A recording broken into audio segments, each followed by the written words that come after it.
ओम शांति। हमारे भारत देश में त्योहारों का बहुत महत्व है। हम सभी बहुत ही धूमधाम ये त्योहार हमें कुछ ना कुछ सिखाने के लिए आते हैं। आज हम नवरात्रों पे इकट्ठा हुए हैं, सब नवरात्र मनाने के लिए। आध्यात्मिक तो आज हम थोड़ी चर्चा करेंगे नवरात्रों के आध्यात्मिक रहस्य पर। हम सभी देखते हैं कि नवरात्रों में हम पूजते हैं माता को, जो शेर की सवारी करती है और महिषासुर जैसे राक्षसों का वध करती है। तो क्या जैसे हम अभी अपने बच्चों को कुछ बात बतानी है तो हम किसी पिक्चर के फॉर्म में या स्टोरी के फॉर्म में उन्हें वो बात बताते हैं, कोई स्टोरी बना के या पिक्चर बना के।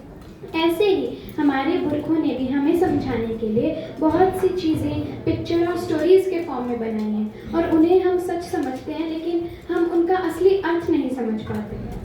तो जैसे हम देखते हैं कि माता शेर पर बैठती है, उनकी अष्टभुजाएं होती हैं और वो महिषासुर का वध करती है। लेकिन हमने सुना है कि देवी देवता अहिंसा उनका परमो धर्म होता है, मतलब अहिंसा उनका धर्म होता है। वो अहिंसा कभी नहीं, मतलब अहिंसा करती हैं, हिंसा कभी नहीं करती। लेकिन फिर हम कहते हैं कि देवी ने महिषासुर को मारा, तो ये तो गलत हुआ क्योंकि वो लोग तो कभी हिंसा करते ही नहीं।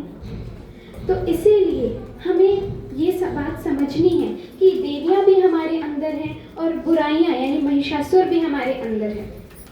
देवियाँ यानी हमारे अंदर की अच्छाइयाँ, अच्छे गुण, और बुराइयाँ मतलब महिषासुर मतलब बुराइयाँ, 5 विकार। तो हमें अपने अच्छे गुणों द्वारा अपने 5 विकारों को हराना है। हम नवरात्रों में जागरण करते हैं, रात को जागकर माता को पूजते हैं। तो क्या हम केवल रात को ही माता को पूज सकते हैं? नहीं, इसका असली अर्थ होता है कि इस कलयुग रूपी रात में, जिसमें हम अज्ञान रूपी नींद में सो रहे हैं, उसमें हम जागी। कोई वैसी रात में जागकर माता को याद करना नहीं, इस कलयुगी रात में जागकर अपनी शक्तियों को याद करना कि मैं आत्मा कौन हूँ, मेरा स्वधर्म क्या है, शांति, सुख, प्रेम, आनंद। लेकिन आजकल हम 5 विकारों में बंध चुके हैं। अगर हम 5 विकारों को हटाएंगे, उनको नष्ट करने की कोशिश करेंगे, तभी हमारे अंदर अच्छाइयाँ आएंगी। क्योंकि हमारी बॉडी में कोई एक ही संस्कार रह सकता है, या तो अच्छा संस्कार या बुरा संस्कार। नवरात्रों में हम व्रत भी करते हैं। तो क्या व्रत केवल खाने का व्रत होता है? नहीं, हमें केवल खाने का व्रत नहीं करना।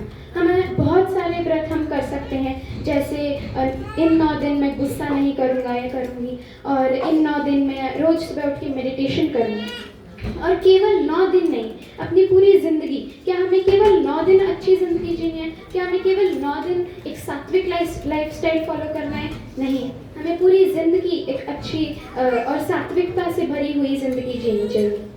हम नवरात्रों में बिना प्याज लहसुन का खाना खाते हैं। कभी कभी हम सोचते हैं कि यहाँ पे प्याज लहसुन खाने से मना क्यों किया जाता है? क्योंकि यहाँ पर हमें देवी देवताओं जैसा बनना हम सीखते हैं, बनना सीखते हैं कि कैसे देवी देवताओं जैसा बिहेव करें। और देवी देवता कभी भी तामसिक भोजन नहीं खाते। प्याज लहसुन तामसिक भोजन होता है। तो यदि हम तामसिक भोजन खाएंगे तो हम कभी भी देवी देवता नहीं बन पाएंगे। तो हमें केवल इन 9 दिन सात्विक लाइफस्टाइल फॉलो नहीं करना, हमें पूरी ज़िंदगी अपनी ज़िंदगी को अच्छा बनाने के लिए ये सात्विक लाइफस्टाइल भी फॉलो करना चाहिए।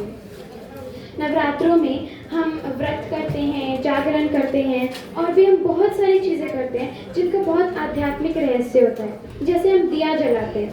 दिया जलाने का अर्थ क्या होता है? हम पूरा दिन दिया जला के रखते हैं, उसका अर्थ होता है दिया यानी सबको देने का भाव, लेने का भाव नहीं रखना, देने का भाव। देवताएं क्या करते हैं? देते हैं। तो क्या देना? सुख देना, शांति देना, प्रेम देना, पवित्रता सभी में बांटना, सभी को शांत बनाना, पवित्र बनाना। दिया जलाने का असली अर्थ ये होता है कि हम सभी को सब कुछ अच्छे गुण दें और किसी को भी दुख ना करें। अच्छा, नवरात्रों में हम क्या करते हैं? माताओं की, बहनों की पूजा करते हैं। लेकिन माताओं की, बहनों की हम पूजा नहीं करते, हम केवल मूर्तियों की पूजा करते हैं। असली पूजा हमें अपने घर में, जो हमारे घर में हमारी माताएं हैं, जैसे बहनें हैं, उनकी पूजा करनी है, उनके साथ अच्छा व्यवहार करना है, उनकी रिस्पेक्ट करनी है। वैसे तो हम मूर्ति बनाकर उसको पूजकर उसके बाद उसे बहा देते हैं, लेकिन इसका असली अर्थ है अपने घर की हर महिला को वो सम्मान देना, वो प्यार देना। और आजकल हम देखते हैं कि माताओं और बहनों के साथ क्या क्या नहीं हो रहा है। तो क्या ये है माताओं को पूजना? क्या केवल 9 दिन हम माताओं को पूजेंगे और बाकी दिन हम ये सब करेंगे? नहीं। अगर हम माताओं को असली तरह पूजते, अगर हम उन्हें असली तरह मानते हैं, तो वो केवल उनकी मूर्तियों को पूजना नहीं है, उनका सम्मान करना, हर एक नारी को प्रोटेक्ट करना भी है। तो अब से नवरात्रियों को हम एक आध्यात्मिक रूप से मनाएंगे आगे, और केवल नवरात्रि नहीं, हमारी पूरी ज़िंदगी को अगर हम ऐसे जिएंगे, इस तरह से जिएंगे, तो हमें कहीं जाने की ज़रूरत नहीं पड़ेगी, सत्य यहीं आ जाएगा, हमें शांति यहीं मिलेगी, हमें कहीं ढूंढने की ज़रूरत नहीं पड़ेगी। ओम शांति।